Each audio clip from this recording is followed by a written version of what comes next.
Olá, estamos aqui mais uma vez para apresentar o programa Do Jeito do Jonas, um programa que é feito do seu jeito, do nosso jeito, do jeito do Jonas. Para você entrar em contato conosco pelo e-mail jonasgrebe@ig.com.br ou no Facebook, Jonas Grebe, coloca lá no ícone de busca do Facebook e você vai encontrar a nossa página Jonas Grebe, ok? Muito bem. Para você ver pela internet, www.guarutv.com.br www.guarutv.com.br. Você passa para os seus amigos, aqueles que não têm TV Itapema, que moram fora do Guarujá, que porventura queiram assistir, ou quando você estiver fora do Guarujá, quiser assistir, www.guarutv.com.br. Para me ajudar a fazer esse programa, hoje eu convidei essa ilustre personalidade de nossa cidade, que é o reverendo Éder Mandson Félix. Eu tenho trazido regularmente aqui, às sextas-feiras, um pastor. Nosso programa não é um programa religioso, não é um programa evangélico, mas eu tenho trazido aqui o pastor, trouxe já uma vez o padre também, enfim, aqui está aberto para que as pessoas venham, contem as suas experiências, deem as suas opiniões, porque o nosso objetivo é fazer um programa para você, do seu jeito, do nosso jeito, não é isso, pastor? Com certeza. Boa noite, o senhor está bem? Boa noite, eu estou bem. E eu acho muito bonito essa interatividade desse programa. Muito bom. Antes de começar o programa, nós já estávamos aqui num bate-papo acalorado, eu estava colocando as minhas opiniões e as minhas diferenças, e isso faz parte do debate, debater é gostoso. Mas, pastor Éder, a pergunta que eu quero fazer para o senhor é o seguinte: para onde está caminhando a igreja? Eu não digo a igreja presbiteriana, eu digo a igreja de forma geral, a igreja católica, presbiteriana, batista, metodista, enfim. A religiosidade do nosso povo está caminhando para onde, na sua opinião? Uma boa pergunta, né? Pergunta que deixa um pouco embaraçado, mas tudo bem. É isso aí que faz a diferença. Bom, a igreja eu acho que está caminhando pelo um caminho errado. A igreja como instituição, não a igreja como corpo de Cristo. Porque se entendermos a igreja como pessoa, que faz parte e é a igreja não é o templo, mas a igreja como instituição, ela não está andando, no geral, em bons caminhos. A igreja brasileira hoje, ela perdeu a identidade do cristianismo. A igreja brasileira hoje, através de mídia, tipo um especial que a Globo faz, vamos salvar o Brasil, e bota aqueles cantores, ali Ação Livre toca, e você adora, e você paga, e paga caro por isso. Então o mercado gospel é muito terrível e eu acho que foge um pouco os princípios de Deus. Eu não estou dizendo que um cantor gospel não deve receber por isso, mas o absurdo que faz a cobrança que há nesse mercado, a venda absurda, um programa de TV com poucas exceções, pede muito dinheiro, é triste. Eu acho que esse não é o Evangelho de Cristo. Eu acho que esse está caminhando para uma coisa perigosa, na sua opinião? Sim. Pode desvirtuar a fé? Na verdade, eu acho que em grande parte já desvirtuou a fé de muita gente. Porque a fé cristã é uma fé que abre mão dos prazeres. Pastor, igreja é lugar de gente com problema? Vinde a mim os fracos e oprimidos, que eu vos aliviarei, são palavras de Cristo. Mas, na essência, a igreja é lugar de gente com problema, de gente que está realmente com o espírito destruído, ou é lugar de gente que está de bem com a vida? Bom, a igreja é um hospital espiritual. O convite de Jesus Cristo em Mateus 11, quando diz, vinde a mim todos que estáis cansados, esse convite é maravilhoso. É um convite extraordinário, porque a igreja é um lugar de cura, é um lugar terapêutico. A igreja tem de ser assim. A igreja, você tem de ir ao culto e ouvir Deus falar ao seu coração. Sentir a presença de Deus, ser restaurado por Deus, ser tocado pela ação do Espírito Santo. liberar perdão. A igreja é um lugar assim. Então, a igreja é um lugar de enfermos espirituais, enfermos nos sentimentos. É um lugar assim. Enfermos físicos também. A igreja é assim. É um hospital. E como é que se reage quando alguém diz assim, lá, o Zé, o João, sei lá, qualquer pessoa, lá, andava aí fazendo coisa errada e tal, e agora fica dando uma de santinho. E aí, como é que faz? Então, todo mundo tem direito de ter um encontro com Cristo e mudar de vida através da regeneração, do novo nascimento, se arrependendo. Todo mundo tem direito a isso. E Deus chama todos os povos, todas as nações a arrependimento. Deus te chama ao arrependimento. Deus te chama a experimentar dele, né? E eu não estou defendendo aqui a bandeira que mais cresce no Brasil. Porque tem uma igreja que é a que mais cresce no Brasil. Não sei se o senhor sabia disso. Não sei. Isso com pesquisas de tudo. A igreja que mais cresce no Brasil é a igreja dos 100 igrejas. Eu não acho que isso é a solução para o caminho que a igreja está trilhando. A igreja que mais cresce no Brasil é a igreja dos... 100 igrejas. 100 com C ou 100 com S? Sem de ter nenhuma. 100 com S. Com S. 100 igrejas, tá ok. São crentes convertidos, pessoas firmes na fé, que não tem igreja. Que não tem igreja, que hoje tem vários pastores, e eu acho isso um perigo demais. E os seus pastores são da mídia, e alguns os melhores do mundo ou do Brasil. E tem uma população muito grande hoje, provado pela pesquisa, que é a igreja que mais cresce. Mas a solução não está aí. A solução é procurar igrejas sérias, você servir de todo o coração e integridade, porque o homem precisa amar a Deus e amar ao seu semelhante. E você deve experimentar isso a começar na igreja. A igreja te educa, te ensina, a igreja não salva, mas a igreja tem o papel de ensinar sobre a salvação, sobre a pessoa de Cristo, sobre a educação do amor, sobre o perdão, sobre o convívio e muitas outras coisas, né? E por que existe tanta crítica a pessoas que carregam o rótulo de serem, vamos botar entre aspas, crentes? Porque crente, né? Todo mundo é crente. Mas aqueles que são chamados crentes protestantes, por quê? Cristão, né? Por que essa crítica tão aviltada a essas pessoas no seu dia a dia? A crítica é muito grande. Tá vendo? Olha lá, dá uma de santinho, aquela coisa toda. Mas esse aspecto é porque as pessoas não acreditam na mudança. E Deus pode transformar o ser humano. Sabe qual é o maior milagre para mim? Eu acredito no poder curador de Deus. Deus pode te curar. Você que está enfermo, está assistindo aí. Creia no poder de Deus. Deus tem poder para te curar. Mas para mim, um maior milagre é uma pessoa mudar de vida. É um ladrão deixar de ser ladrão. É um viciado deixar de ser viciado. É um prostituto deixar de ser prostituto. É um mentiroso deixar de mentir.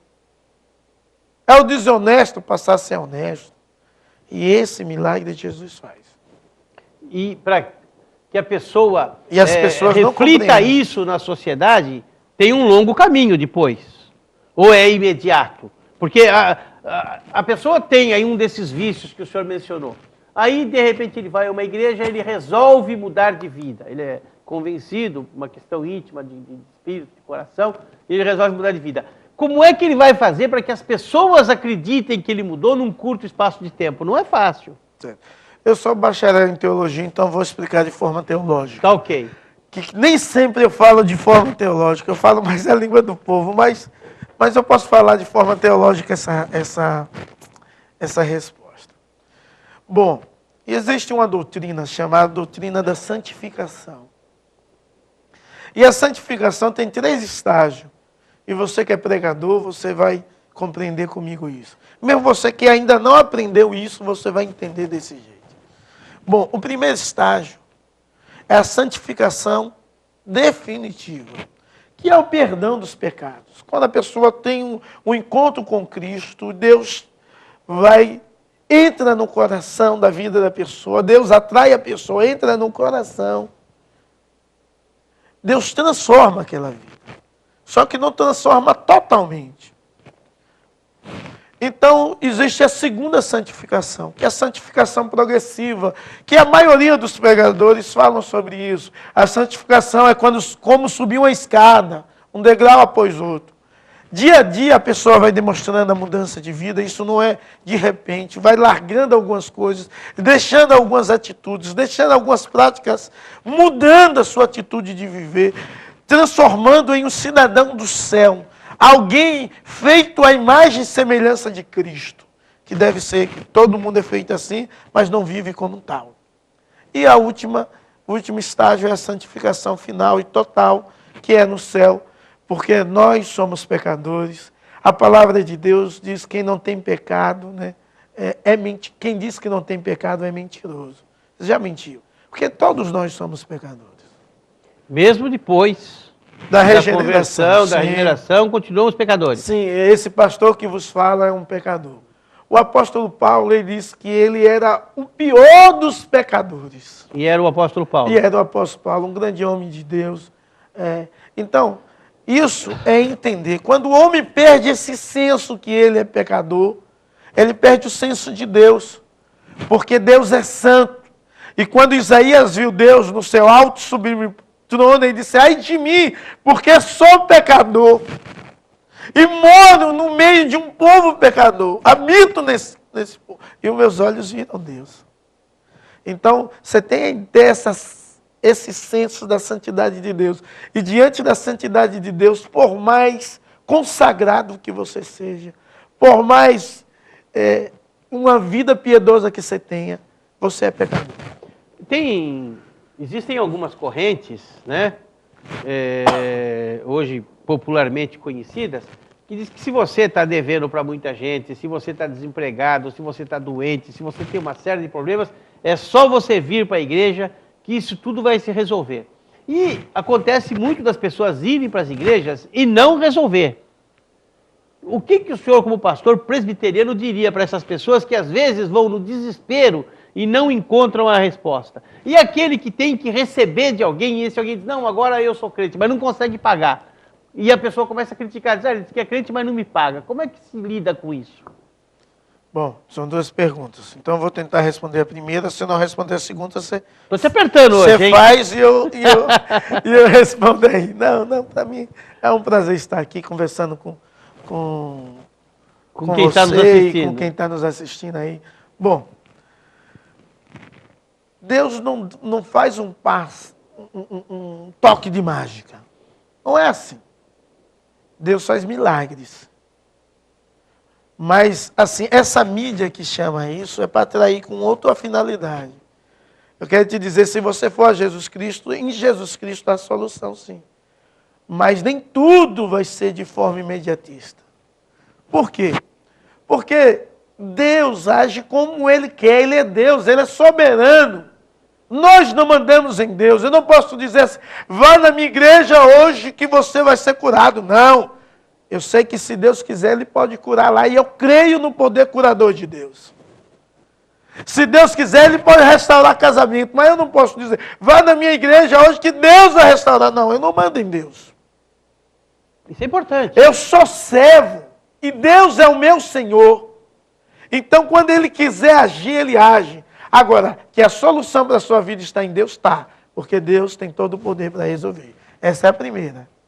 A segunda é o cara que está endividado. Isso. E aí o credor fala: e agora ele é santo, mas não me paga. E é crente e não paga a dívida, não honra. Você está dizendo alguém novo? Alguém novo e que ele não consegue pagar. Entendi. Ele devia, agora ele se torna crente. E aí ele não tem como pagar e a pessoa começa a criticar. Isso é um caso que eu vejo normalmente, até por ser advogado. Agora ficou crente lá, mas não me paga. Bom. Vamos fazer o seguinte: deixa essa resposta para daqui a pouquinho. Nós vamos a um breve intervalo comercial. Daqui a pouquinho nós voltamos com o programa que é do seu jeito, do nosso jeito, do jeito do Jonas.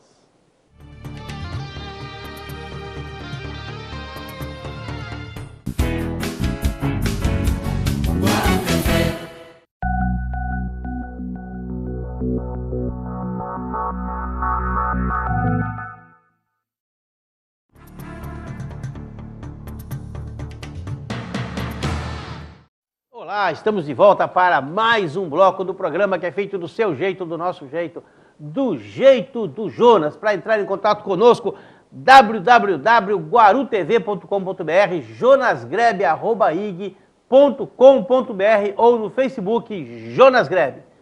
Para você assistir pela internet, www.guarutv.com.br. Estou tendo a honra de receber hoje a visita do reverendo Éder Mandisson Félix, pastor da Igreja Presbiteriana de Vicente de Carvalho, e que está aqui nos mostrando o que é a realidade de ser cristão, independente de igreja, ser cristão. E eu deixei no ar a pergunta daquela pessoa que se converte e que está devendo muito.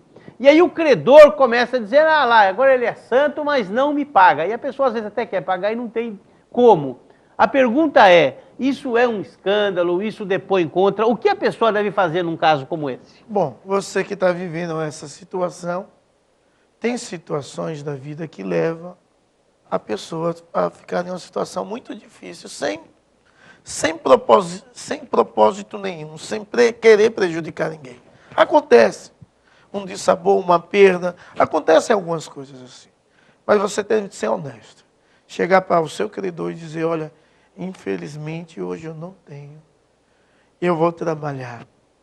E eu posso te pagar de 10 vezes, de 20 vezes. Posso te dar um pouco hoje, um pouco amanhã. O importante é você honrar. Agora, ser honesto, não adianta de fugir, de inventar mentiras. Não, seja honesto com a pessoa. Seja honesto.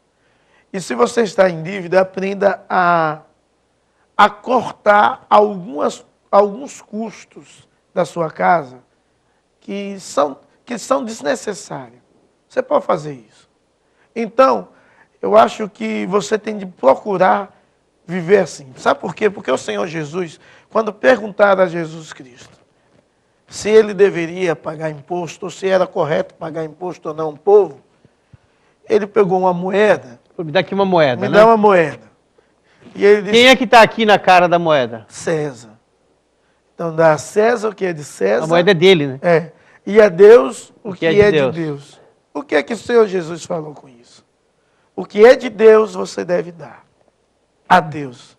E Deus, ele fala também sobre os dízimos e oferta. E uma das coisas que o povo tem sofrido é porque são mal administradores e porque também são infiéis a Deus.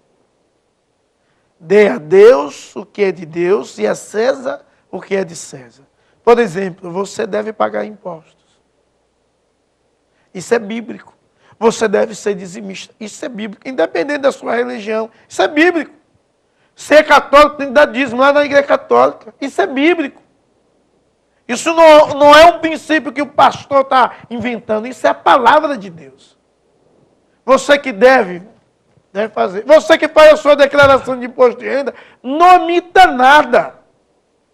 Porque dê a Deus o que é de Deus e a César o que é de César.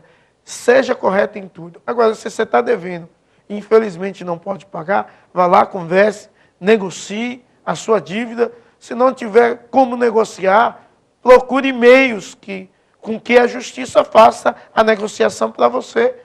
Mas é necessário negociar, é necessário quitar, é necessário pagar, porque essa é a vontade de Deus. O Senhor Jesus, devendo fica feio, né? O Senhor Jesus disse, não devei nada a ninguém, a não ser o amor. A não ser o amor. E o que tem de gente devendo hoje, né? Tem até alguns que dizem que o dever acima de tudo. Então, e o cara incentiva ainda na mídia, compra esse livro tal, isso. Manipula a massa, compra essa Bíblia, faz isso. O cara tem 10 Bíblias em casa e quer comprar mais uma. A questão meu Deus, toda, pastor. Não faz isso não, meu. A questão toda é a seguinte, primeiro, a coisa que você mais quer e você não pode ter, talvez você queira porque você não pode ter. Quando você puder, talvez você dizer, agora eu não quero mais. Então, o que atrai muito é a compulsão. Eles querem te enfiar um carro, primeiro que você não precisa, segundo que você não pode. Quando você pode, talvez você não queira mais. O que você tem que fazer na questão financeira, isso eu sempre digo às pessoas que me cercam, primeiro, eu posso ter? Posso. Posso? Tá, então eu posso comprar, ok? Agora, eu preciso disso. Eu tenho um carro 2007, eu preciso de um carro zero? Não. Eu posso ter? Talvez até possa. Hoje você vai em qualquer concessionária, faz um carnê aí de 60 60 meses. Você pode. Agora, eu preciso disso? Não. Então por que eu vou ter? E as pessoas, às vezes, por compulsão e por propaganda, veja agora o carro que tem o rádio no volante. Ah, mas eu quero um que tem o carro no volante. Qual o problema de você esticar o braço e ligar o rádio? Não, mas eu quero no volante. E aí você paga 10 mil reais a mais no carro, endivida, e depois não tem como pagar as contas. As pessoas têm que começar, você que está me assistindo, põe na tua cabeça isso. Primeiro, quando você quiser comprar qualquer coisa, pense, eu posso. Primeira pergunta, se você não pode, esquece. Posso. A segunda pergunta, eu preciso. Aliás, pastor, na igreja, quando a pessoa chega, tem uma instrução sobre engenharia financeira familiar, alguma coisa nesse sentido? A grande maioria de igreja não faz isso. A nossa igreja não, quando chega. De vez em quando a gente que chama alguém para falar sobre isso, né? Inclusive, você me deu uma dica de uma pessoa que a gente quer trazer para falar sobre isso. Agora, porque é interessante, a economia do lar é muito interessante. Por exemplo, eu quero te dizer o seguinte, você não é o que você tem, você não é o que você tem. E não adianta comprar coisas para padecer, celular de última geração, R$1.000 no celular, cara, celular é para falar. Meu Deus do céu, o cara tem um celular, talvez você está dizendo, pastor, você está dizendo isso. O meu celular está aqui, ó. O meu celular está aqui, é o celular que eu vivo. O celular está aqui, ó. O celular simples, R$250. Tem ainda mais barato. É muito, meu mas, 20. Tem mais barato, mas eu ganhei esse de presente de aniversário o ano passado e ainda estou com ele. Mas assim, eu quero te dizer que você não precisa disso para aparecer. Você não precisa dessas coisas. Meu filho, ele tem um tablet, meu filho é uma criança, e ele pediu um presente de aniversário, ele tem me dado muita satisfação. E a gente pode comprar, resolveu comprar um para ele. Mas eu acho um negócio desnecessário. As pessoas são muito consumistas, né, pastor? À toa. Agora, a televisão, que o senhor disse bem, a televisão fica incentivando. Compre. Sim, compre. Em todo tempo. Ah, você tem de ter, isso é bom, isso é da moda. Os próprios amigos mostram, rapaz, está vindo aqui o meu carro, como o carro é lindo. Eu troquei de carro o ano passado. Porque o meu carro, eu fui para Campinas, de Bertioga, Campinas, eu morava em Campinas, e o carro quebrou 3 vezes. Consertava, aí eu disse, chegou, aí já era. Porque eu tenho que dar segurança à minha família. Claro. E estava dentro do nosso orçamento, trocamos e dividimos. Então, aí eu posso, o senhor podia. Preciso, o senhor precisava. Toda vez que você for comprar uma coisa, você que está me assistindo, põe isso na tua cabeça. Primeiro, eu posso. Se pode, se não pode, esquece. Se pode, pergunte, eu preciso? Se precisar, compre. Comprar para mostrar para o vizinho, comprar para mostrar para a sogra que você consegue. Para com isso, porque você vai só arrumar encrenca e dívida. Até porque você compra um negócio caro, passou 10 minutos, você já não liga mais. É verdade. É só na hora que você compra. Mas nós fugimos do assunto, pastor, na questão da espiritualidade. A questão financeira, familiar, atrapalha a espiritualidade? Bom, a pessoa pode estar muito angustiado e parar de ter os exercícios espirituais por causa disso.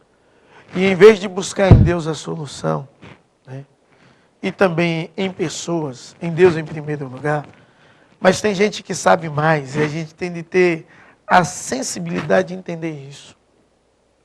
Eu acho que não há nada demais você chegar para alguém e dizer assim. E tem alguém que você conhece que é muito bom em administração. Cara, eu estou aqui endividado, eu preciso resolver a minha solução de vida. E você deve ter algum conhecido ou conhecido de conhecido que pode fazer uma análise para você grátis. Porque você não pode pagar mais, você já está endividado. Fala comigo. Né? Fala com o Jonas. Fala com o Jonas. Do jeito do Jonas o negócio resolve. Então você vai, ele faz e diz, engenharia financeira. Você deve cortar isso aqui, tal, isso. E guardando tanto, você pode conseguir pagar a sua dívida. E se você continuar, você pode fazer um pé de meia. melhorar a sua vida, porque Deus não quer que você seja escravo de nada. Mas atrapalha. Atrapalha demais. Atrapalha demais. Sim, porque muitas pessoas esquecem de buscar a Deus nesse momento, tenta de Filhos tudo que é desviados atrapalha a espiritualidade dos pais? Não. Não atrapalha? Não atrapalha. Eu acho que leva mais o pai a buscar a Deus em virtude do filho. Agora, é interessante que o pai reflita em alguma coisa. O seu filho desviado tem alguma culpa sua e da sua esposa. Desculpe eu dar essa palavra dura, porque eu sou pai, eu estou dando essa palavra, pode acertar em mim também. Mas é uma verdade. Porque a palavra de Deus diz, ensina o teu filho no caminho que deve andar e quando crescer não se desviará dele. Se o seu filho está desviado, você errou em alguma coisa na sua criação. Então, em vez de reclamar, comece a pedir perdão a ele. Me perdoe pelo que eu fui omisso. Mas, pastor, colocando essa palavra dessa forma, não dá uma sobrecarga a um pai que pode ter feito tudo certinho, levado o filho para a igreja, dado bom testemunho, e de repente, porque a salvação é individual, né? Deus tem filhos, não tem netos. Certo. Ok? Aí, de repente, você fez tudo certinho e deu errado. Né? Eu estou a cavalheiro para falar porque, graças a Deus, meus filhos estão na igreja, meus genros, minha nora estão na igreja, meus netos estão na igreja. Mas não é assim. A regra não é essa. Aconteceu. Mérito não meu, mérito da minha esposa, que nunca deixou um filho pisar no chão pela manhã sem que ela sentasse na beira da cama e orasse com eles, e lesse um trecho da Bíblia com eles, e isso frutificou. Mas existem pais que fizeram tudo isso para os filhos, e em algum momento o menino arrumou uma outra companhia e falou, ó pai, cuida da tua religião que eu vou cuidar da minha vida, e deu errado e de repente foi para um mau caminho, às vezes nem vivo está mais, e o pai se culpa. Essa palavra não aumenta a culpa do pai que pode ter feito certo e pela individualização da salvação, que é individual, esse filho não aceitou aquela palavra? A minha palavra não é para te machucar, é para te alertar. Ok. Eu não tenho nenhuma intenção de ofender você que vive nessa situação. Sabe por quê? Porque Deus te ama, sente misericórdia da sua situação. Só que a palavra de Deus é verdadeira. Então as pessoas, seu Jonas, a gente conhece na igreja e não conhece dentro de casa. Eu sou um pastor que visito com todos os meus membros. Tem mulher que se pudesse mudava para a igreja, porque lá na igreja o marido é bonzinho. É verdade. E procuro visitar todos. Está entrando muita gente lá na igreja, graças a Deus, e eu tenho gente que ainda não fui na casa, mas na casa do seu Jonas já fui. Tá vendo? Comeu o churrasco lá? Comeu churrasco bom. Tá certo. Bom demais, mas não foi só por isso não. Bom, pessoal, é o seguinte, a palavra de Deus não falha. Então, em algum momento da sua história você errou. Se você já pediu perdão a Deus, não se culpe por isso. Agora corra atrás. Acredite em Deus. A palavra de Deus diz bem assim, se crer no Senhor Jesus, será salvo tu e tua casa. E por mais que o seu filho tenha morrido em uma situação terrível, distante de Deus, Deus dará sempre a oportunidade dele ter uma conversa com ele. Muito bom. O que eu não mencionei aqui que o senhor gostaria de falar? Eu achei que você foi muito bom. Quero te dizer, você, meu amigo, que Deus te abençoe a sua vida. A palavra de Deus diz assim, crê no Senhor Jesus, será salvo tu, tua casa. Que Deus te abençoe. Você que está cansado, sobrecarregado com a vida, o Senhor Jesus diz, vinde a mim todos que estáis cansados, e eu vos aliviarei. Tomai sobre vós o meu jugo, e aprendei de mim, porque sou manso e humilde de coração. Jugo é canga, lá no Nordeste. O Senhor sabe que é canga. No colete do cavalo, para ele poder aqui, né, para ele poder andar em linha certa. Mas a imagem que Jesus Cristo estava fazendo, era a imagem de dois bois. Um boi manso, treinando um boi bravo. E Jesus está te chamando, que ele é o manso, a vir e tomar o jugo, aprender dele, viver como ele. Entregue sua vida a Cristo. Ok, uma honra muito grande receber aqui o reverendo Éder Mandson Félix. Eu tenho regularmente às sextas-feiras trazido pastores aqui. Segunda-feira vamos estar aqui com o Xaxá, falando de futebol, outros convidados também falando de futebol. Muito gostoso, muito bom ter o pastor aqui, foi muito legal. Que Deus te abençoe e te guarde, que faça resplandecer o seu rosto sobre ti e te dê a paz.